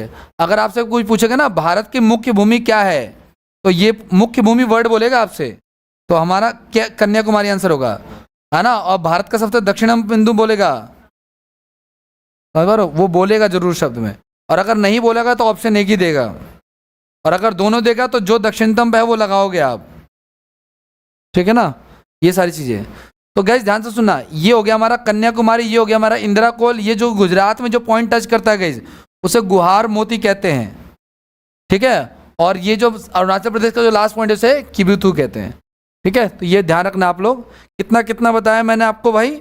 मैंने आपको बताया, ये कितना बताया? 68, 67, ये कितना बताया? 90, हाँ 97 था आई थिंक शायद, है ना। 97, 68, 97 है, 68 है और 90, और ये कितना है? 8 डिग्री, और 84 नहीं, 8 डिग्री 4 मिनट है, ठीक है ना, 33 डिग्री 6 मिनट है, ठीक है। ये हमारी मुख्य भूमि का एरिया है, ठीक है। आगे सारी बातें यहाँ पे लिखी हुई है स्टेटमेंट वाइज, ठीक है। आगे बढ़ते हैं, नेक्स्ट की बात करते हैं। और देखो गाइज, अगर हम जम्मू कश्मीर से लेकर के कन्याकुमारी तक अगर हम ये डिस्टेंस देखें तो ये 3,214, और अगर गुजरात से लेकर देखें यहाँ तक तो ये कितना हो जाएगा हमारा लगभग, स्ट्रेट डिस्टेंस ही बता रहा है ये, ठीक है ना, स्ट्रेट डिस्टेंस, वरना तो यूपी से इतने आने में ही 1,500 हो जाते हैं, ठीक है ना, अगर आप देखोगे तो, ठीक है। ये चीज़ है। अब ध्यान सुना, भारत के 5 राज्य ऐसे हैं गाइस जो भू आवेष्टित हैं, मतलब बोले तो मतलब कि जो जमीन से पूरी तरीके से लॉक हैं, मतलब वो कोई भी ना तो कोई भी, देखो जैसे एमपी है गाइस, क्या ये पूरी तरीके से लैंड लॉक जमीन है क्या, इसमें कोई भी मतलब चारों तरफ जमीन है इसके, तो ऐसे सिर्फ 5 ही राज्य हैं सर, ठीक है, जो किसी भी अंतर्राष्ट्रीय सीमा रेखा या तट रेखा को टच, वरना ज्यादातर भारत के ऐसे राज्य हैं जो सीमा रेखा को तट करते हैं या अंतर्राष्ट्रीय सीमा रेखा बनाते हैं, ठीक है। भू आवेशित समझ रहे हो ना, लैंड लॉक कंट्रीज, ठीक है। आगे की बात करते हैं, नेक्स्ट, ये सारी बातें मैंने आपको बता दी। अच्छा, भारत की संरचना का चतुष्कोणीय है, मतलब कि इस शेप का, ये जो मैं बार बार डायग्राम बनाता रहता हूँ, है ना, है ना, हाँ 4 कोण है, मतलब कि क्वाड्रिलेटरल टाइप का है, चतुर्भुज टाइप का है, ठीक है। दुनिया का सबसे बड़ा गाइज, देखो सुनो, भारत में 5 ऐसे राज्य जो लैंड लॉक्ड हैं, सबसे बड़ा भू आवेशित देश जो है वो कौन है, मतलब कजाकिस्तान को हवाई जहाज भी उड़ाना है तो परमिशन लेके ही उड़ाना पड़ेगा, हम तो नीचे से निकल जाते हैं, समझ रहे हो, तो ये एक ज्योग्राफिकल फीचर है जो हमारे पास है, ठीक है ना। अब यही लगा लो कि जब हमारे पाकिस्तान से लड़ाई हुई तो हम इस एरिया से नहीं उड़ा सकते, तो हमें घूम के जाना पड़ रहा, तो किराया बढ़ेगा, टाइम बढ़ेगा, ऐसे हमें अगर जाना है तो हम डायरेक्ट यहाँ से जा सकते हैं ऊपर, ठीक है, वो चीज़ है। अच्छा, कर्क रेखा से भारत के कितने राज्य गुजरते हैं, 8 राज्य गुजरते हैं, वो आपको ध्यान में रखना है, ठीक है ना। तो गुजरात हो गया, राजस्थान हो गया, महाराष्ट्र हो गया, गुजरात राजस्थान का गाइस बिल्कुल थोड़ा सा हिस्सा, राजस्थान का बिल्कुल थोड़ा सा हिस्सा, एमपी हो गया, छत्तीसगढ़, झारखंड, पश्चिम बंगाल, त्रिपुरा और मिजोरम, ठीक है, ये सारी चीज, हाँ जी। भारत में कर्क रेखा की सबसे ज्यादा लंबाई गाइस एमपी में है, और सबसे कम किस में है, राजस्थान में है, ठीक है। और देख लो अक्षांश रेखा, देखो ये जो अक्षांश रेखा हमने बनाई थी ना ये वाली, इससे किसी भी चीज का ना जलवायु का पता चलता है, किसका पता चलता है, इसके ऊपर जितना जाओगे आप ठंड उतनी बढ़ेगी, ठीक है। और वो जो देशांतर रेखा थे उससे हमें समय का पता चलता है, दिशाओं का पता चलता है, ठीक है। अब देखो आगे, मैंने आपको बताया कि भारत में जो है ना बहुत सारी देशांतर रेखाएं गुजरती हैं, इसलिए हमारे बहुत सारे टाइम जोन हो सकते हैं। 1 डिग्री पे कितना मिनट चेंज हो जाता है हमारा, 4 मिनट। तो हम इतने सारों को ना मानते हुए हमने बीचों बीच से एक लाइन खींच दी है 82 डिग्री, है ना, इसको इंडियन स्टैंडर्ड टाइम कहते हैं, भारत मानक समय रेखा कहते हैं। कितने डिग्री पे, ये 82.5 डिग्री पे, ध्यान रखना इस चीज़ का। और ये इलाहाबाद के मिर्जापुर, गाइस मिर्जापुर डिस्ट्रिक्ट अलग से नहीं है ये, ठीक है ना, वहाँ से एक नैनी कस्बा है, वहाँ से गुजरती है, ठीक है ना। तो ये 5 भारत मानक समय रेखा 5 राज्यों से गुजरती है, वो हमने पढ़ा था, ठीक है ना, वो आपको ध्यान रखना। यूपी हो गया, ठीक है ना, एमपी हो गया, छत्तीसगढ़ हो गया आपका, उड़ीसा हो गया, और आंध्र प्रदेश के बाद गाइस ये सीधे सीधे कहाँ जाती है, बंगाल की, इसलिए किसी और राज्य को क्रॉस नहीं करती। इसकी कैलकुलेशन मैंने करके बता दी थी कि 5.5 घंटे आगे कैसे, नहीं मैंने 82.5 को गलत कैलकुलेट किया होगा फिर, ठीक है ना। ये 17, वो जो मैंने 164 लिया था ना, वो एक्चुअली में 175 होना चाहिए था, ठीक है, नहीं सही तो है, तो 165 आ जाएगा, 100 अप्रॉक्सीमेटली ले लिया ना भाई, इतना एग्जैक्ट नहीं लेते, 2 हो गया ना, सही तो है, 164 सही तो है, 105 30 ही आएगा, 330 आ जाएगा ये, वहाँ पे जल्दीबाजी में गलत कैलकुलेट किया था, ठीक है। देशांतर रेखाओं से मैंने बार बार कह रहा हूँ, देशांतर से पता चलता है देश का स्थिति का, और अक्षांश से पता चलता है किसका, जलवायु का, ठीक है। और देखो और क्या कहना चाह रहा भाई, अब बात करते हैं इस भारत की स्थलीय सीमा। भाई भारत की एक तो जलीय सीमा भी है और एक, तो ये सारी की सारी जो सीमाएं आपको नजर आ रही हैं, ये सारी की सारी क्या है, स्थलीय सीमा है। तो अगर मैं स्थलीय सीमा की बात करूँ ना, टोटल लंबाई की, तो टोटल अप्रोक्सीमेटली हमारी जो टोटल सारी बाउंड्री जोड़ दूँ, मतलब कि वो द्वीप भी जोड़ दूँ, आइलैंड भी जोड़ दूँ, अंडमान निकोबार की भी सीमा जोड़ दूँ, तो टोटल लगभग लगभग बनता है 22,000 समथिंग के आसपास। कितना बनता है? ठीक है ना। और अगर इसमें स्थलीय सीमा और जलीय सीमा को अगर देख लिया जाए, ठीक है,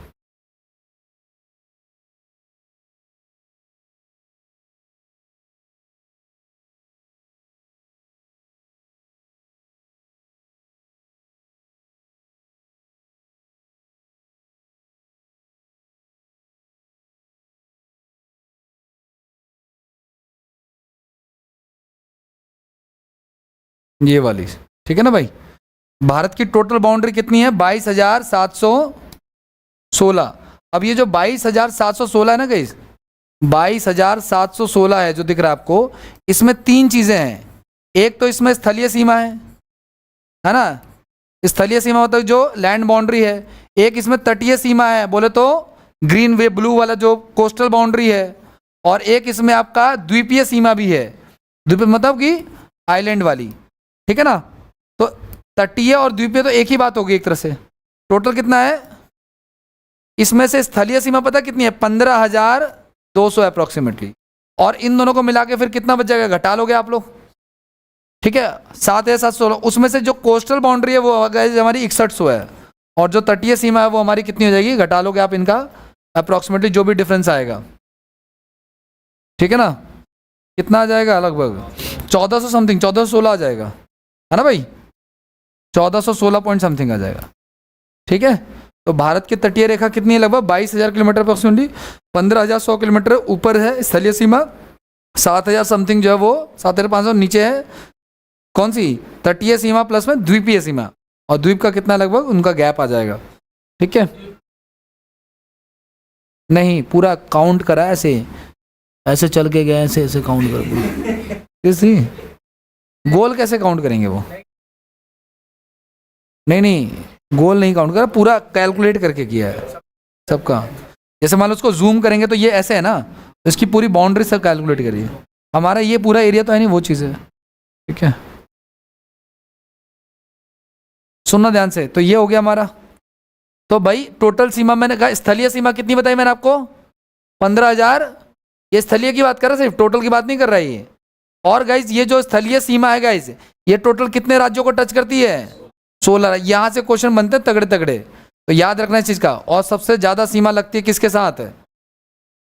ठीक है ना, पाकिस्तान के साथ मत बोल देना, ठीक है ना। चाइना, पाकिस्तान, नेपाल, म्यांमार, भूटान, और अब ये अफगानिस्तान के साथ गए आप देखोगे ना 106 किलोमीटर है, वो ये वाला एरिया दिख रहा है आपको। अब ये तो पाक ऑक्यूपाइड कश्मीर है, तो ये जनरली पाकिस्तान वाले इलाके में, लेकिन हम इसको काउंट करते हैं। भारत की होम मिनिस्ट्री की वेबसाइट पे आपको ये इलाका, हम भारत में मानते हैं इसको, हम अपने नक्शे में दिखाते हैं इसको, और आपको भी यही दिखाना है, ठीक है। राज्यों की बात कर लेते हैं, कौन से ऐसे 16 राज्य हैं, तो आप कैलकुलेट कर सकते हो, है ना। मैप से आपको इसको जरूरत नहीं है, जब मैंने बोल दिया तटीय से, तो बाउंड्री के सारे राज्य आपको बताना चाहिए। गुजरात, गुजरात के ऊपर राजस्थान, राजस्थान के ऊपर पंजाब के ऊपर जम्मू कश्मीर, ठीक है ना, हाँ जी, हिमाचल प्रदेश, उत्तराखंड, उत्तर प्रदेश, बिहार, सिक्किम, अरुणाचल प्रदेश, नागालैंड, मणिपुर, त्रिपुरा, मिजोरम, ठीक है ना। त्रिपुरा 2 बार आ गया क्या? नहीं, त्रिपुरा, मेघालय और असम। कहाँ? क्या? ये टाइपिंग एरर है, इसको छोड़ दो आप, इस पर मत जाओ आप लोग, ठीक है ना। एक वही तो गलत है, और क्या गलत है? कोई बात नहीं, ये चेक करने के लिए डाला हुआ है, कहीं पता चला कोणार्क का सूर्य मंदिर तो नहीं चला गया उधर। केंद्र शासित प्रदेश की बात करते हैं गाइस। हमारे टोटल केंद्र शासित प्रदेश कितने हैं, है ना भाई? बाउंड्री कितने? 16 राज्य है ना ये। उन 16 राज्यों में से गाइस 7 देशों की सीमाएं हमारे यूटी से लगती है। कौन कौन सी यूटी है हमारी? लद्दाख, ठीक है, 2 यूटीज हैं जिनकी बाउंड्री टच हो रही है। भारत की स्थलीय सीमा से 7 देशों की सीमाएं लगती हैं गाइस। कौन कौन से 7 देश? एक तो पाकिस्तान हो गया, एक आपका अफगानिस्तान हो गया, एक आपका चाइना हो गया, ठीक है, एक आपका बांग्लादेश हो गया, हाँ नहीं, तजाकिस्तान से हमारे बॉर्डर नहीं लगता, वो पहले खत्म हो चुका है। ये जो कट दिख रहा है ना आपको, ये अफगानिस्तान वाला कट है, ये वाला। चाइना हो गया हमारा, और इधर के कंट्रीज हो गई हमारी टोटल, ठीक है ना। तो सुनो, हम कितने देशों के साथ इंटरनेशनल बॉर्डर बनाते हैं और हमारे कितने राज्य इन्वॉल्व है उसमें? 16 में से कितने यूटीज हैं? 2। कितने किलोमीटर की सीमा है? 22, नहीं टोटल 22 है स्थलीय सीमा की। 15,200, कहीं 100 भी मिल जाएगा, कहीं 200 भी मिल जाएगा। अभी मैंने मैप दिखाया था, इसमें 100 दिख रहा होगा आपको। अच्छा 200 ही है, ठीक है, कोई दिक्कत नहीं है। और सुनो आप लोग, सबसे लंबी सीमा किसके साथ शेयर कर रहे हैं हम लोग? बांग्लादेश। दूसरे नंबर पे चाइना के साथ शेयर कर रहे हैं, ठीक है ना, चाइना से शेयर कर रहे हैं। तो ये याद रखना आप लोग। अब ये सीमाओं के ना नाम तक एग्जाम में जो है गाइस वो आ जाते हैं, ठीक है। इस सीमाओं के नाम जो है ना, आपको पता ही है कि पाकिस्तान जो है वो 14 अगस्त 1947 को बना है ना। जिस समय बना था ना, उस समय जो व्यक्ति थे जिन्होंने बनाया था, माउंटबेटन ने तो लाइन खींची थी, है ना, लॉर्ड माउंटबेटन। तो भाई जब माउंटबेटन ने जब लाइन खींच दी, तो उस लाइन के अलग अलग क्या कर दिए उन्होंने? नाम रख दिए, ठीक है ना भाई। उस लाइन के क्या कर दिया? अलग अलग नाम रख दिया कि भाई पाकिस्तान के साथ जो है वो अलग लाइन होगी, उसका नाम अलग होगा। चाइना के साथ जो होगी उसका अलग लाइन होगा, उसका अलग नाम होगा, ठीक है। म्यांमार के साथ अलग है, उसके साथ अलग है।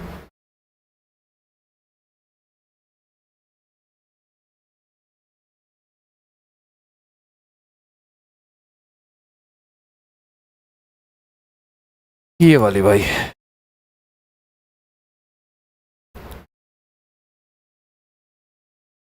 ध्यान दीजिएगा आप लोग। रेड क्लिफ रेखा है गाइस, पाकिस्तान के साथ जो हमारी लाइन है उसको क्या कहते हैं? रेड क्लिफ रेखा। इंडिया की जो बॉर्डर है गाइस, इंडिया की क्या है जो बॉर्डर है, ये वैसे आएगा उसमें। तो हमने पाकिस्तान के साथ जो बनाया है बॉर्डर, उसका नाम है क्या? रेड क्लिफ है, ठीक। हाँ, रेड क्लिफ पसंद था। और ध्यान से सुना, पाकिस्तान ये भी था और पाकिस्तान ये भी तो था, तो इसके साथ भी क्या, कौन सी लाइन है हमारी? रेड क्लिफ है, ठीक है ना। अब आगे की बात करते हैं गाइस। एक है हमारी मैकमोहन, एक क्या हमारी? ये चाइना के साथ है। चाइना के साथ कौन सी रेखा हमारी? मैकमोहन नाम है, ठीक है ना, ठीक है। ऊपर रेड ओलिफ नेपाल के साथ है। ये और रिसर्च करोगे ना, और भी मिलेगा आपको ये नाम, ठीक है ना। ऊपर भाई मैकमोहन यहीं पे है, ऊपर वाले इलाके में ना कंट्रोवर्शियल है थोड़ा सा, क्योंकि मैकमोहन लाइन यहीं पे खींची हुई है। अगर कहीं पे और चाइना का बॉर्डर टच होगा तो मैकमोहन ही कहलाएगा। ये अभी आएगा, डोंट वरी, ठीक है। आगे नेक्स्ट की बात, भारत की समुद्र तट की। तो मेरा तो जीवन बीत गया भाई लिखते लिखते। इधर 4 राज्य हैं, ठीक है ना, BOAT, है ना, और इधर GMGKK। तो कभी आए कोणार्क का सूर्य मंदिर तो किधर टिक करना है, ठीक है। उड़ीसा किधर है? अरब सागर में, कह रहा भाई, ठीक है, अरब सागर टिक करना। तुम कितने राज्य हो गए टोटल? ये टोटल कितने राज्य हो गए? ठीक है ना, तो 9 राज्य हैं, उनके नाम आपको याद हो गए, ठीक है ना, पता होना चाहिए। कितने, ध्यान सुना आप लोग, मुख्य तटीय सीमा जो है ना, ये जो मुख्य इसकी लंबाई बता रही है, लेकिन ये तो मैंने कहा ना 6,000 समथिंग है। ये मैंने कहा ना, ये थोड़े बहुत किलोमीटर आपको इधर उधर मिलेंगे, डिस्टर्ब मिलेंगे हर जगह पे। ध्यान से सुना गाइज, जो हमारी मुख्य भूमि की तटीय सीमा है और जो हमारी द्वीप है, इन दोनों को मिला के टोटल कितना है? इसमें से लगभग 6100 यहाँ पे और 1400 समथिंग वहां पे, ठीक है। ये ध्यान रखना, ठीक है ना। अच्छा, इसमें 4 केंद्र शासित प्रदेश आ जाते हैं गाइज, ठीक है। कौन से? एक तो पुदुचेरी, लक्षद्वीप, दमन दीव, ठीक है ना, अंडमान निकोबार द्वीप समूह, ठीक है। सबसे लंबी तट रेखा जो है वो अंडमान निकोबार द्वीप की है, 1962, ठीक है ना। और जबकि राज्यों में सबसे लंबी तट रेखा किसकी है? भाई याद रखना, बहुत इंपॉर्टेंट है। सबसे लंबी तट रेखा वाला राज्य कौन सा है? गुजरात है। और दूसरे नंबर पे ये आंध्र प्रदेश कह रहा हूँ, Andhra Pradesh. Yes, second highest कौन सा है आपका? अरुणाचल नहीं, अरुणाचल तो इधर है, आंध्र प्रदेश ही है, ठीक है। सबसे कम किसका है? गोवा का। सबसे कम किसका है? गोवा का, मात्र 100 किलोमीटर, 101 किलोमीटर। और देखो और क्या कह रहा है आपका, ये रख दिए यहाँ पे, ठीक है ना। ये फर्स्ट पे आता है, ये सेकंड पे आता है, ठीक है। ये तो यूटी हो गया ना हमारा, राज्यों में गोवा है। ये सब चीज़ें देखो, अब जैसे कन्फ्यूजन हुई तो समझो कि क्यों लिखा है, ठीक है, ये सारी चीज़ें। और आगे की बात करते हुए, ये हमारे एग्जाम में आता नहीं है जनरली गाइज, लेकिन आपको मैं एक चीज़ बता देता हूँ, ध्यान से सुनना आप लोग, कि कोई भी देश की जब तटीय सीमा होती है गाइज, कोई भी देश की क्या होती है, जब जैसे भारत ये है तो इसकी तटीय सीमा है, तो इसमें कुछ दूरी तक ना भारत का कानून लागू होगा, ठीक है ना, कुछ दूरी तक क्या होगा, भारत का कानून लागू होगा, और उसके आगे जो है ना अंतर्राष्ट्रीय कानून लागू होगा। कुछ दूरी तक भारत के ऊपर पूरा पूरा अधिकार होगा इसके ऊपर, वो इसका जो मर्जी करे, ठीक है ना, ये सारी चीजें इसमें होती हैं। तो अब ध्यान से सुनना आप लोग, ध्यान सुनना। पहली बात तो ये, जो समुद्र का जो इलाका होता है इसको नॉटिकल माइल्स में नापते हैं, ठीक है। और ध्यान सुना आप लोग, भारत की जलीय सीमा को अंतर्राष्ट्रीय आधार पर 3 मंडल में बांटा गया है। पहला है प्रादेशिक, ये कितने डिस्टेंस तक है, 12 नॉटिकल माइल्स है, कितना है, लगभग 12 नॉटिकल माइल्स तक है, ठीक है ना। उसके बाद दूसरा आपका संगलन क्षेत्र यानी कॉन्टिग्युअस जोन, ये 12 से कितना है आपका 24 वाला, और ठीक है। और तीसरा अनन्य प्रादेशिक एक्सक्लूसिव इकोनॉमिक जोन, ये 24 से लेकर कितना है 200। अब इसमें क्या क्या यूज है, ये जो स्टार्टिंग का 12 ना गाइस, इसमें भारत के, इसमें ये जो एरिया है इसमें भारत के जो भी चीजें होंगी इसमें भारत कर सकता है खुलेआम। इसके अंदर अगर पेट्रोल मिल गया तो वो भारत का। समुद्र में जो नापते हैं डिस्टेंस वो नॉटिकल माइल से नापते हैं। हाँ भाई, हाँ नहीं मिल, हाँ कह सकते हो, अभी आएगा तो कर देंगे। दूसरी बात ये कि भाई देखो सुनो, जमीन पे मापते हैं किलोमीटर में, मीटर में, समुद्र में मापते हैं नॉटिकल माइल्स में, अंतरिक्ष में मापते हैं लाइट ईयर में, प्रकाश वर्ष में। अंतरिक्ष में दूरी कैसे मापते हैं, प्रकाश वर्ष। प्रकाश वर्ष से भी एक बड़ी दूरी होती है पारसेक, वो भी अंतरिक्ष में होता है, ठीक है ना। तो एक लाइट ईयर बराबर 3.6 इंटू 10 किलोमीटर कुछ ऐसा होता है। करोड़ों की 1 करोड़ों किलोमीटर मिलकर 1 लाइट ईयर बनता है, ठीक है। और सूर्य हमसे बहुत ज़्यादा लाइट ईयर्स दूर है, ठीक है, वो चीज़ होती है। तो सुनो, स्टार्टिंग के जो 12 हैं उसमें क्या कर सकता है, जितने रिसोर्सेज होंगे वो कौन यूज करेगा, भारत। 12 से 24 किलोमीटर का जो डिस्टेंस है गई, उसमें जितने भी कानून होंगे वो सारे लगेंगे।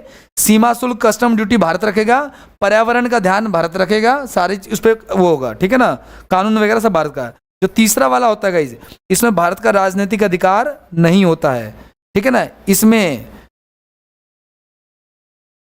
लेकिन इसमें कुछ चीजें होती हैं गाइज, जैसे इसमें ना, इस पूरे इलाके में ना, ये जो एरिया आगे वाला, इसमें सागरीय संसाधनों, ठीक है ना, सागरीय जल शक्ति, जीवों का सर्वे, संरक्षण, अनुसंधान शक्ति, खनिज संपदा, इन सब का यूज भारत कर सकता है फिर भी, ठीक है। तो इतना इससे क्वेश्चन आता नहीं है, ध्यान रखना। 12, 24 और 200 का एरिया दिख रहा है आपको, ठीक है ना।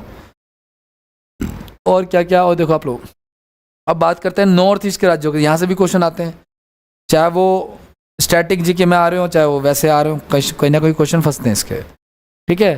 तो भाई ये मैप में आप लोग ध्यान रखना आप लोग, ठीक है ना। यहाँ पे जो है ना 7 सिस्टर्स में, एक तो हमारा अरुणाचल प्रदेश ऊपर वाला तो मैप सबको क्लियर होता ही है वैसे, ठीक है।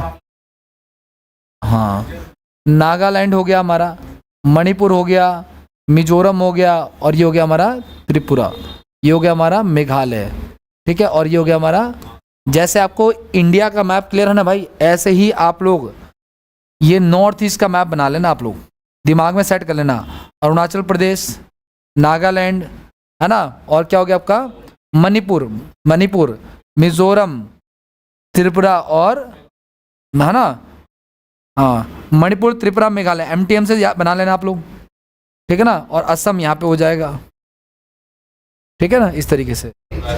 अब ये देखो ध्यान सुना, ये ऐसा नहीं है कि यहाँ पे जमीन नहीं है, यहाँ पे जमीन है और यहाँ भी जमीन है, लेकिन कौन सा देश है ये, बांग्लादेश। तो त्रिपुरा को तीनों तरफ से घेर रखा किसने, अभी कुछ दिन पहले कल न्यूज पड़ी थी, बांग्लादेश, कुछ लोग बांग्लादेश से घुसने की कोशिश तो तीर मार दिया था, आर पार हो गया भाई सब, तीर जांगो से आर पार, मतलब पूरा, मतलब देखने वाला सीन था वो तो, मतलब तीर, हाँ ये बांग्लादेशी घुसने की कोशिश कर रहे थे और यहाँ के आदिवासियों ने उनको तीर मारा, तीर उसके यहाँ वीडियो में दिखा रखा है कि तीर यहाँ घुसा और आर पार हो गया, बंदा खड़ा अभी भी मरा नहीं है, ठीक है। पूरे महाभारत वाले साइड में यहाँ तीर मारा है और तीर आर पार होगा, सोचो तीर कितना पावरफुल होगा। हर्ट को नहीं चीरा ना उसने, फेफड़े को फाड़ दिया उसने, और फेफड़ा तो दिक्कत तब करेगा जब वो हर्ट नहीं। देखो होता क्या है, मान के चलो यहाँ पे रॉड घुस गया, लेकिन रॉड इतनी हार्ड घुसा हुआ है कि ब्लड नहीं निकल रहा है, तो वो दिक्कत नहीं करेगा, निकालने के तुरंत बाद ही दिक्कत करना चालू करेगा, वो चीज़ है।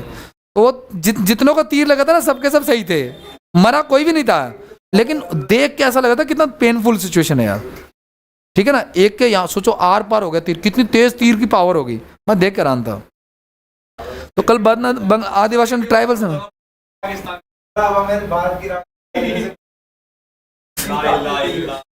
ठीक है कौन, हाँ सिक्किम कह सकते हो।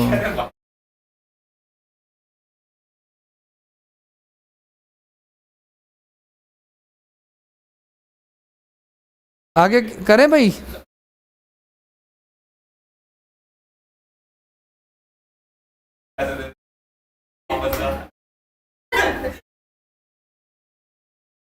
करें।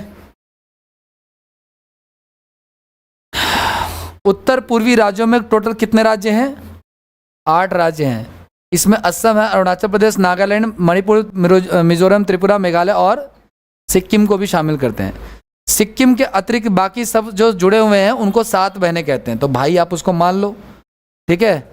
त्रिपुरा जो होता है, मैंने बताया त्रिपुरा तीनों ओर से किससे घिरा हुआ है? बांग्लादेश से घिरा हुआ है, ठीक है ना। और ये क्वेश्चन ध्यान सुना गया, त्रिपुरा और बांग्लादेश की जो बॉर्डर लाइन है उसे 0 डिग्री लाइन कहा जाता है, ये इंपॉर्टेंट है। अभी हम बाउंड्री पढ़ रहे थे ना मैकमोहन, तो पूछेगा 0 डिग्री रेखा किसके बीच में, तो भारत और बांग्लादेश के बीच में ही है, ठीक है ना, ये ध्यान रखना।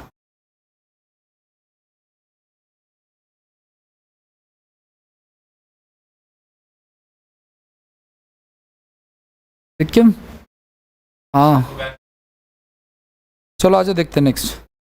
आगे देखो सुनो, मेघालय की सीमा सिर्फ असम राज्य को टच करती है। कैसे मेघालय की सीमा किसको टच करे? मेघालय भी तो तीनों साइड से बांग्लादेश से टच है, तो मेघालय किससे जुड़ा हुआ है? सिर्फ असम से जुड़ा हुआ है। त्रिपुरा तीनों साइड से घिरा हुआ है, ठीक है ना। असम की सीमा उत्तर पूर्व के सभी राज्यों को छूती है। भाई असम ऐसा देश है, अरुणाचल प्रदेश से भी टच हो रहा है, नागालैंड से भी टच हो रहा है, मणिपुर से भी, इससे भी, त्रिपुरा से भी, मेघालय से भी, सिक्किम से। सिक्किम कहाँ है? ये रहा सिक्किम। नहीं वेस्ट बंगाल से भी हो रहा है भाई, ये रहा सिक्किम, ये रहा भाई सब सिक्किम, ये भारत के साथ है सिक्किम। ये है नेपाल, यहाँ से वो भूटान है। ये चिकन, यही चिकन है, ये जो दिख रहा है आपको, ये कमजोर सा, यही चिकन है क्या, ठीक है। अभी खान सर का मैं पॉडकास्ट देख रहा था, तो वो कह रहा था कि अभी बांग्लादेश की स्थिति कमजोर है, हम चाहें तो इसमें 20 किलोमीटर तक घुस करके तो स्ट्रॉन्ग कर सकते हैं। नहीं वो लग नहीं, ये क्या कट रही है भाई, ये तो आप ऐसे दिल्ली की सीमा कट रही है। नहीं नहीं नहीं नहीं नहीं, एक मिनट रुक जाओ, अब आप समझे नहीं। ये आपने सिक्किम सर्च किया ना? नहीं यहाँ क्या है, यहाँ पे क्या सर्च किया? सर्च हाँ दिल्ली देखो, वो तो दिल्ली की भी तो बाउंड लाइन दिखेगी ना।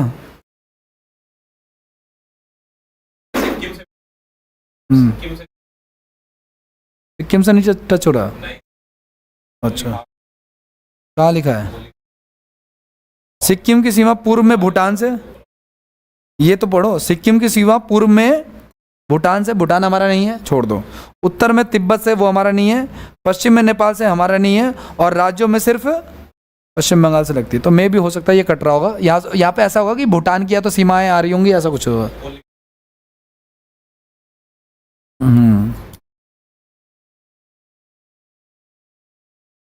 वो असम की सीमा, ठीक है। अरुणाचल प्रदेश की सीमा गाइस, पूर्व में म्यांमार, म्यांमार समझ रहे हो ना, ये वाली कंट्री होगी पूरी की पूरी, ठीक है ना। और क्या कह रहा है आपका, उत्तर में तिब्बत और पश्चिम में भूटान, ठीक है ना। ऊपर हो गया तिब्बत, इधर हो गया म्यांमार, इधर हो गया भूटान, ठीक है ना। इसको ना, ये जो अरुणाचल प्रदेश है पहले चाइना का पार्ट था, उसको नेफा कहते थे। क्या कहते हैं इसको? North east frontier association. अंग्रेजों से सब डरते थे, चाइना, अंग्रेजों ने ही चाइना वालों से ही छीना था, तो इसीलिए बार बार वो जो मांगते हैं ना, वो उसका कारण यही होता है। ब्रह्मपुत्र नदी भी यहीं से एंटर करती। बांग्लादेश की सीमा जो है गाइज, किस किस को टच करती है? मेघालय को, असम, त्रिपुरा, मिजोरम। और भाई मैं बता रहा हूँ, इस मैप को अच्छे से डाइजेस्ट कर लेना, मैप क्लियर होगा ना तो बहुत हद तक स्टैटिक जी के क्वेश्चन भी आप लोग सेट कर पाओगे। लेकिन हम इसको एक मोटे तौर पे देखते हैं कि अच्छा ये हिस्सा है, मतलब मैं एग्जैक्ट लोकेशन, जैसे मैं आपसे पूछता हूँ दिल्ली कहाँ है, तो आप बता देते हो मैप में कहाँ है। ऐसा को बताना चाहिए कि मणिपुर कहाँ है, मिजोरम कहाँ है, त्रिपुरा कहाँ है, मेघालय कहाँ है, असम कहाँ है, भूटान कहाँ है, ये सब, ठीक है। आगे नेक्स्ट की बात करते हैं। क्षेत्रफल के हिसाब से भारत के राज्यों की अगर बात करेंगे तो सबसे बड़ा राज्य कौन सा है? राजस्थान। और दूसरे नंबर पे क्या है?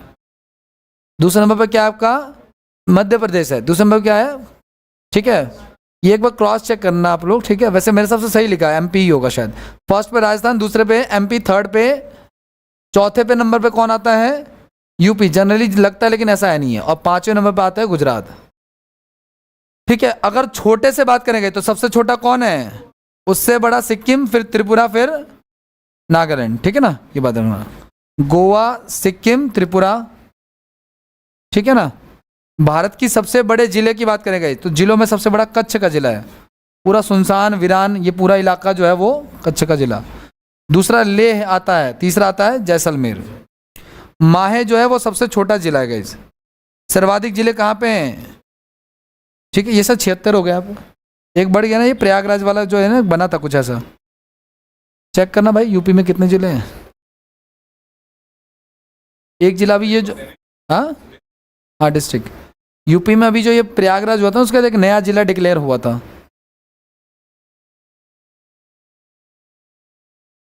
सेवेंटी 75 है तो 75 ही रहने दीजिए। उत्तर प्रदेश की सीमा गई सर्वाधिक राज्यों से लगती है, ध्यान सुना। वो यूपी की सीमा जो है सर्वाधिक राज्यों से लगती है, ये बात आपको ध्यान में रखनी है गाइस। ठीक है, हाँ इसको 75 ही रखो आप, ठीक है ना, कोई दिक्कत नहीं।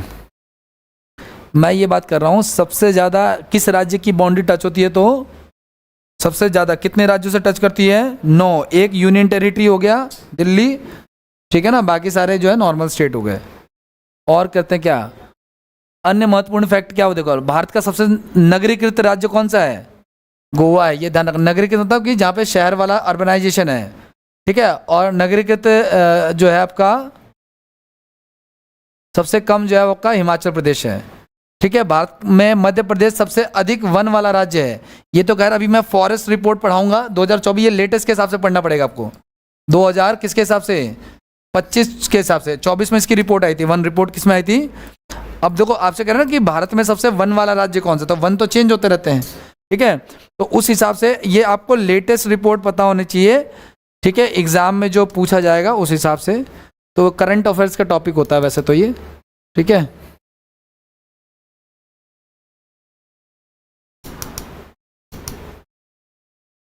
शायद मैंने आई थिंक रखा नहीं है, अभी देखना पड़ेगा एक बार।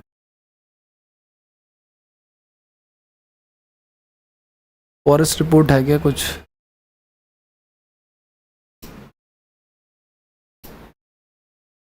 ओशियन ओलंपिक पैरालंपिक्स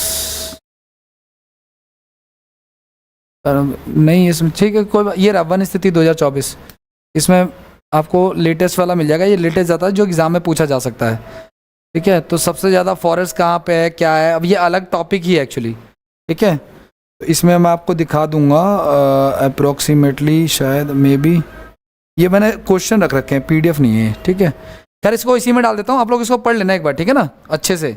इसमें आपको मिल जाएगा सारा का सारा, मैंने ऐड कर रखा है, अलग से टॉपिक में भी पढ़ेंगे हम लोग।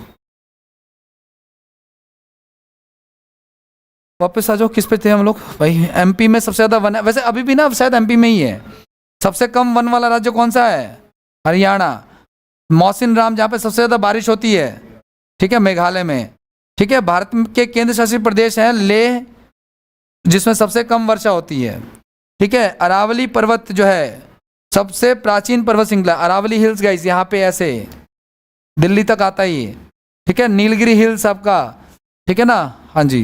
वेस्टर्न घाट वगैरह, कार्डामन हिल्स, ये सब पढ़ेंगे। विंध्याचल की पहाड़ियाँ, ठीक है। हिमालय रेंज, तो हिमालय नवीन पर्वत है, अरावली सबसे पुरानी है।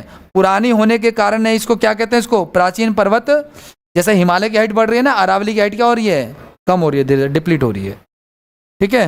ये चीज़ें। और क्या कह रहा है आपका? और चैनल की बात कर लेते हैं भाई, चैनल समझ रहे हो ना आप लोग? चैनल क्या होता है गाइज? दो स्थलीय भागों को अलग करने का एक बॉडी जो है ना, रास्ता एक तरह से कह लो, ठीक है ना, पानी के थ्रू। जैसे जैसे देखो भारत श्रीलंका के बीच में ये चैनल हो गया, ठीक है, इस तरीके से। तो अब ध्यान से सुनना, प्लस में क्या क्या कह रहा है आपका। हाँ हाँ, अब ये डिग्री से क्यों रिप्रेजेंट करा है? क्योंकि भाई आपको पता ही है कि ये अक्षांश रेखाओं के हिसाब से बटा पड़ा है, उस हिसाब से ही, ठीक है। तो एक है कोको चैनल, ठीक है, 8 डिग्री 9 डिग्री चैनल इस तरह के। तो कोको चैनल कहाँ पे? ये म्यांमार के कोको द्वीप से लेकर के उत्तरी अंडमान के बीच में गाइस, ठीक है ना, यहाँ पे ये दिख रहा है आपको, ये दिख रहा है आपको यहाँ पे, तो यहाँ पे एक कोको चैनल है हमारा। हाँ, नेक्स्ट एक आपका 8 डिग्री चैनल, ये मालदीव और मिनिकॉय के बीच में, ये हाँ यहाँ पे, ठीक है। एक यहाँ पे देखो, ये वाला हमारा क्या है, 8 डिग्री चैनल ये है, और ये हमारा क्या है, 9 डिग्री चैनल। 8 डिग्री चैनल किसको? मालदीव को मिनिकॉय से अलग करता है, और मिनिकॉय को आपका, ठीक है, लक्षद्वीप से अलग करता है। कौन सा? 9 डिग्री चैनल। एक है 10 डिग्री चैनल, ये किसको अलग करता है? ये छोटे अंडमान को अदर, ये जो अंडमान निकोबार है ना, ये वाला, ये इसको अलग करता है। ये अंडमान निकोबार में बहुत सारे आइलैंड्स है, तो इनके बीच में भी चैनल्स बने हुए हैं, ठीक है ना, जो रास्ता है उसको कहते हैं। एक ग्रेट चैनल भी है जो आता है, ये सुमात्रा इंडोनेशिया, ठीक है, को ग्रेट निकोबार से अलग करता है, ये ग्रेट चैनल है हमारा, ठीक है। और क्या कह रहा है आपका, और देख लो आप लोग। जल संधि की बात करते हैं गाइस। तो जल संधि, देखो जल संधि क्या होता है? दो रास्तों, दो देशों के बीच में जो जल वाला जो एरिया होता है, तो ये जो है ना एक डमरू शेप बना रहा है, इसलिए इसको क्या कहते हैं हम लोग? पाक जल डमरू कहते हैं। क्या कहते हैं इसको? भारत और श्रीलंका के बीच में क्या है? पाक जल डमरू। क्या है? दिख रहा है कहीं पे? जल संधि होता क्या है गाइस? तंग रास्ता होता है, नैरो लाइन होती है, नैरो लाइन तो है ही है ना, वो ये रहा पाक स्टेट, ठीक है ना, और दो अलग अलग स्थल खंडों को अलग करती है, इसे जल संधि कहते हैं, ठीक है। डमरू के आकार का होता है, मैंने आपको बताया, इसलिए इसको डमरू कहते हैं, स्ट्रेट कहते हैं। पाक जल संधि कहाँ पे है? मन्नार की खाड़ी में। कहाँ पे? ये मन्नार की खाड़ी में, ठीक है ना, और बंगाल की खाड़ी के मध्य, मन्नार की खाड़ी और बंगाल की खाड़ी के बीच में ये ऐसे बना हुआ है। किसको अलग करता है? तमिलनाडु को श्रीलंका से अलग करता है। और क्या कह रहा है आपका? भारत के पड़ोसी देश, तो आपको पता ही है पाकिस्तान है, इसकी सारी कहानी है ना, कि ये कैसे कैसे क्या क्या एरिया, कितना एरिया ले रखा है हमसे, जो कैप्चर कर रखा है वो, ठीक है, वो सारी चीज़ें इसको करेंगे या कर लें, इसको ख़त्म नहीं, लाइन ऑफ कंट्रोल होता है।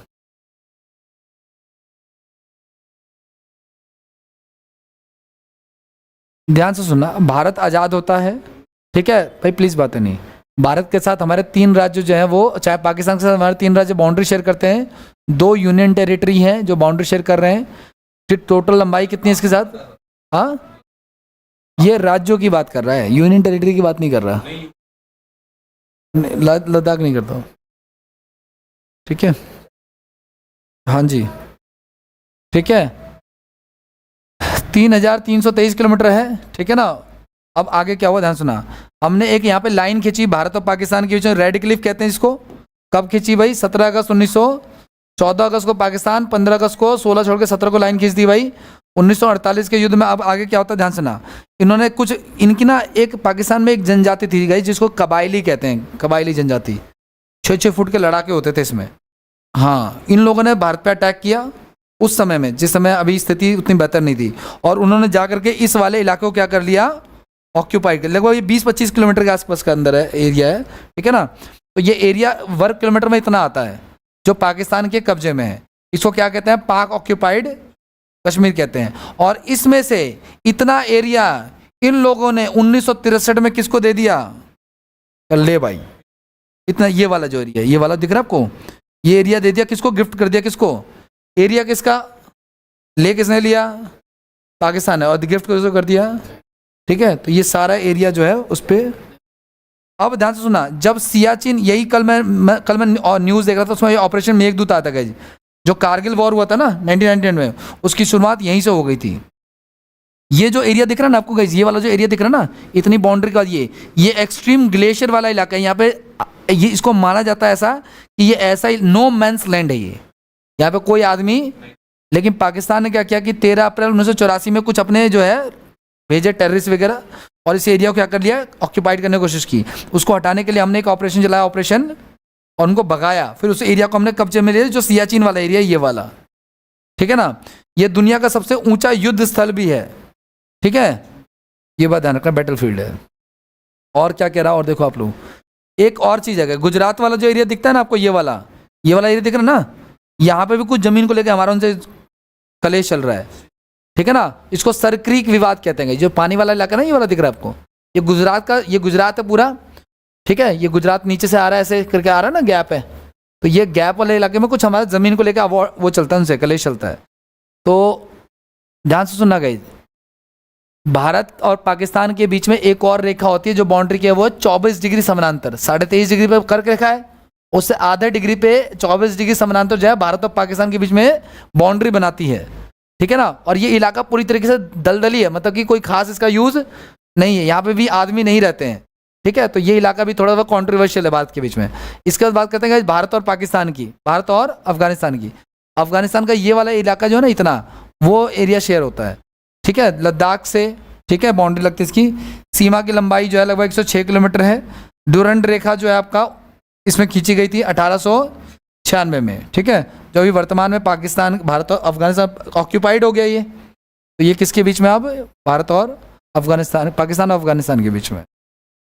इसके बाद भारत और चीन की बात कर लेते हैं गाइस। तो तुम्हें पता है कितने राज्यों को चीन की सीमा टच करती है भारत के? 4 और 1 यूनियन टेरिटरी को, ठीक है ना। लेंथ हमारी इतनी हो गई। कब डिसाइड हुआ था ये? 1914 में, अंग्रेजों के टाइम पे डिसाइड हो गया था, मैकमोहन रेखा 1914 में। हाँ, इसको LSC कहते हैं गाइस, ठीक है ना, लाइन ऑफ एक्चुअल कंट्रोल कहते हैं, ठीक है ना, वास्तविक सीमा रेखा कहते हैं, ठीक है। और कंट्रोवर्सी चलती रहती है हमारी उनसे भी, कोई दिक्कत वाली बात नहीं है, कुछ खास नहीं है इसमें, ठीक है। फिर आपका भारत और नेपाल है, इसके साथ हमारे कितने, इसके साथ नेपाल के साथ भी हमारी कुछ कंट्रोवर्सी चलती है, ठीक है ना। नेपाल में बहुत ज़्यादा विवाद नहीं है, लेकिन कुछ एक विवाद है, ठीक है। 5 राज्य टच करते हैं, उत्तराखंड, यूपी, बिहार, वेस्ट बंगाल और भारत की भूटान के साथ। तो भूटान के साथ हमारी कोई कंट्रोवर्सी नहीं है, हमारे अच्छे संबंध हैं भूटान के साथ, ठीक है ना। 4 राज्य टच करते हैं, पश्चिम बंगाल, सिक्किम, अरुणाचल प्रदेश और, ठीक है, असम राज्य की सीमा भूटान के साथ सर्वाधिक लंबी है। भूटान की बात कर रहे हैं, सिक्किम की बात नहीं कर रहे। दूसरा क्या है? भारत और बांग्लादेश। तो भाई 3 तरफ से घिरा हुआ है बांग्लादेश, जो है भारत से 3 तरफ से घिरा हुआ है। 4 राज्य हैं, असम, मेघालय, त्रिपुरा, मिजोरम। त्रिपुरा जो है वो तीनों साइड से घिरा हुआ है, बांग्लादेश खुद 3 साइड से घिरा है और त्रिपुरा भी 3 साइड से घिरा हुआ है। और इनके बीच में जो रेखा है उसे क्या कहते हैं हम लोग? 0 शून्य रेखा कहते हैं। भारत और म्यांमार गाइस, कहाँ पे म्यांमार? ये नीचे वाला इलाका, ठीक है ना। इसके साथ भी 4 राज्य हैं। सर्वाधिक लंबी सीमा अरुणाचल प्रदेश के साथ लगती है इसकी, कोई बाउंड्री का कोई लाइन नहीं है। क्यों लाइन नहीं है? क्योंकि ये हिली एरियाज हैं, तो बाउंड्री अपने आप ही फिजिकली, हमारे यहाँ पे ज़्यादा बाउंड्री की आवश्यकता नहीं है। क्यों? क्योंकि जोग्राफिकल कंडीशन ही ऐसी है कि आदमी जनरली इसको क्रॉस नहीं करता है, ये चीज़, ये कहानी है। आगे नेक्स्ट की बात करते हैं, भारत और श्रीलंका।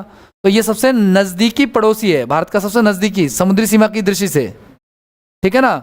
सेतु समुद्रम परियोजना इसके पर स्थित है, ठीक है। और इसमें क्या क्या चीज़ें हैं वो देखो आप लोग। भारत और श्रीलंका के बीच में जलीय सीमा बनाने वाले उत्तर से दक्षिण में चीज़ें अरेंज है। सबसे पहले पाक की खाड़ी, फिर पंबन द्वीप आता है, इसको लेकर कलेश चलता रहता है भारत और श्रीलंका के बीच में। फिर एडम्स ब्रिज एक आता है इसमें पुल, और एक आता है मन्नार की खाड़ी, बे ऑफ मन्नार, ठीक है। ये कहाँ? ये नॉर्थ से साउथ में अरेंज है। एक और चीज़ है, और क्या आपका विदेशी क्षेत्र की बात करेंगे तो पुर्तगाली और फ्रांसीसी। तो दादर नागर हवेली दमन एंड दीव को 1954 में मुक्त कराया गया। भारत कब आज़ाद हुआ? 1900, ठीक है। दादर नागर हवेली कब हुआ? 1900। गोवा कब आज़ाद हुआ? समझ पा रहे हो ना इस कब? तो ये ध्यान रखना, इस चीज़ को अलग अलग है। तो ये बाद में इनको विदेशी उसमें माना जाता है। इनके द्वारा पुदुचेरी पे या पांडिचेरी पे फ्रांसीसियों का अधिकार इस पे था, और इस पे किसका अधिकार था? पुर्तगालियों का, ठीक है ना, इलाके बटे हुए हैं इसको। अच्छा, ये जो पांडिचेरी है ना, कि इसमें 3 हिस्से होते हैं गाइस, ठीक है। माहे हैं, यमन है और कैरिकल है, ठीक है ना। 1 नवंबर 1954 को उसको वापस लिया गया फ्रांसीसियों से, ठीक है। आज के लिए इतना रहने दो, बाकी नेक्स्ट क्लास में करेंगे। Thank you.